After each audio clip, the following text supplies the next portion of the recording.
श्री स्वामी समर्थ. तर काही दिवसांपूर्वी आम्ही देवांना गेलो होतो. तर महत्त्वाची व्हिडिओ शेअर करायची राहिली. उज्जैनचं जे मंदिर आहे ना, तर त्या मंदिरापासून 4 किलोमीटर लांब असलेलं ऋणमुक्तेश्वर महादेव मंदिर आहे. तर बघा की याच्या नावातच त्याचा अर्थ दडलेला आहे. आता येथे जर पूजा केली ना, तर असं म्हणतात की सगळ्या ऋणांपासून आपल्याला मुक्ती मिळते. आणि ज्यांच्यावर खूप सारं कर्ज आहे ना, तर असे लोक आवर्जून तेथे पूजा करतात. आणि हे जे मंदिर आहे ना, तर हे मंदिर शिप्रा नदीच्या काठावर वसलेलं आहे. एक पौराणिक कथा पण आहे याची, की राजा हरिश्चंद्र यांनी हे जे भव्य वटवृक्षाचं मंदिर आहे ना, तर याच्या खाली बसून घोर तप केलं होतं. कारण की त्यांना गेंड्याच्या वजना एवढं सोनं विश्वामित्रांना दान करायचं होतं. आधीच सगळं ते म्हणजे सगळं दान करून बसलेले होते ते विश्वामित्रा यांना.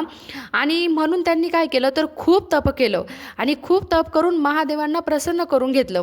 आणि महादेवांना प्रसन्न केल्यामुळे त्यांची सगळ्या ऋणांमधून त्यांना मुक्ती मिळाली. आणि त्याच्यामुळे येथे महादेवाचं ऋणमुक्तेश्वर हे नाव पडलं.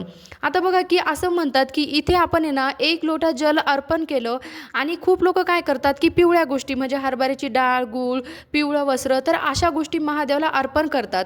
तर याच्याने आपली सगळ्या ऋणांमधून मुक्ती होती असं म्हणतात.